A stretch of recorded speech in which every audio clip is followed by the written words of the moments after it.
Hello and welcome to this edition of the Lynne Hayes Freeland Show. Okay, this is the moment we've been waiting for. We are just days away from Election Day. Now, if you're like, I don't know, a couple million people, you've already voted. You've already cast your ballot. But believe it or not, there are some people who are either waiting to vote in person, or there are some people who are sitting on a fence. They're kind of frustrated.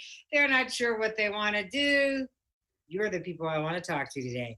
That is exactly why the president and CEO of the Urban League of Greater Pittsburgh is with me today, Esther Bush. Welcome to the show.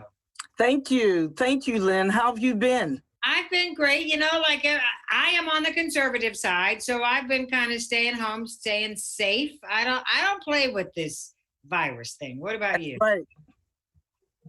It's nothing to play with. You know, I saw a study just the other day that said it was a recent poll. It was the Franklin and Marshall College poll that looked at Pennsylvania, and the virus was number one in terms of things that people in Pennsylvania were concerned about. The virus was number one. The economy was number two. And I felt like that's me, even though I wasn't in the poll, but I felt like that was me. I mean, I feel like we can't deal with the economy until we deal with the virus. Well, the virus is something that you have to deal with. You have to deal with it because it will stop you from doing everything else. And I am so pleased when I walk downtown Pittsburgh and it's just a few people downtown. But I am serious. I am positive 85, 90% of the people I walk past have on masks. Okay. All right. That's awesome. That's awesome. Especially when you factor in the way this virus has affected Black and brown people.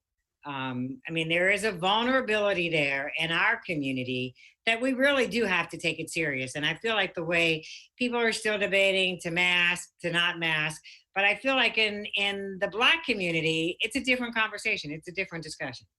It has to be a different discussion, and if it isn't, it should be, because 3 times the number of Black folks have already died versus whites, and 2 times the number of Black folks have died compared to the number of whites. And not to mention that the African Americans' health in general, there are more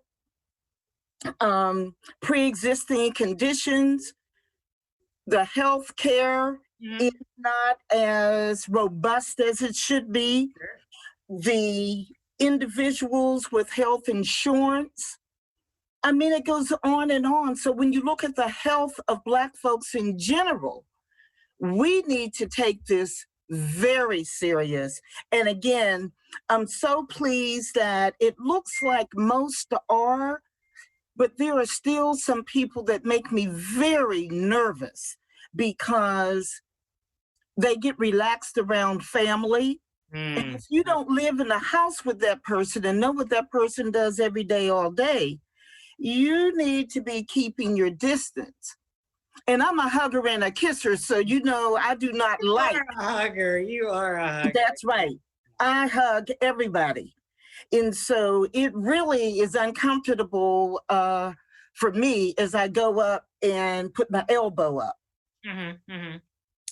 So, you know, I think that that's an important part of this conversation, because one of the main thing that I wanted to talk about was voting. And I think it's one of the things that I'm excited about is the fact that we have seen so much excitement in the Black community about voting. We saw almost a party kind of atmosphere at all of these satellite locations for the last couple of weekends.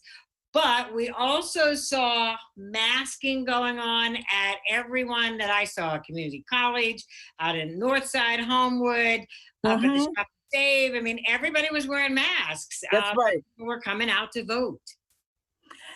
You know, it's exciting because voting before the actual election day is brand new for us. And for this state, and in the city of Pittsburgh, when you really look at us with the pandemic and the voting, and people are saying, don't get together for Thanksgiving. It's really a lot of change. It is a lot of change. And we have to make sure that we're embracing and supporting and understanding each other, yet sharing with individuals through love what they should be doing. Because everybody I know, family and friends and colleagues, I want them to still be around, and I want to still be around. Absolutely. So I say, deal with reality, please.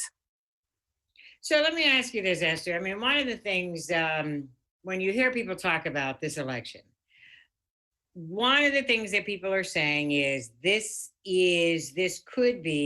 probably is the most important election of our lifetime. Now, that's something that people always say, but I kind of feel like this probably is.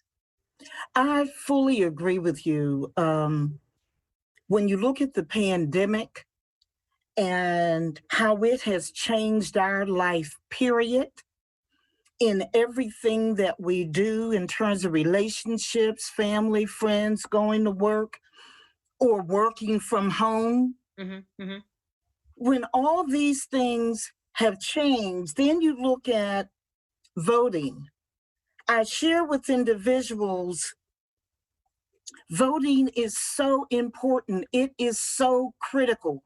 Do your homework just about those things that you are concerned about and make decisions on who to vote for based on that. But we have to understand that each and every one of our votes are critical. And it is very, very important for us not to waste it. When I look at the whole civil rights struggle from 400 years ago, from slavery to now, how many things we have had to win, lose a little bit of it, start another fight, just like voting, Black folks voting. When you look at the suppression that's on us, when you look at the fact that we have been suppressed because some people used to be able to vote on Sunday in the South, they took that away. Oh, you're a college student, you can only vote in your home. Oh no, in this state, you can only vote on your college campus. And you know what was very, very interesting for me? I had heard rumors, but the National Urban League last year published a report that underscored a lot of voter suppression in the Black community came from Russia. Hold that thought for just a second. We got to take a commercial break, and we need to dig into that. We have a lot more to talk about today on the Lynne Hayes Freeland Show, so don't go away. It's a conversation with Esther Bush. We'll be right back.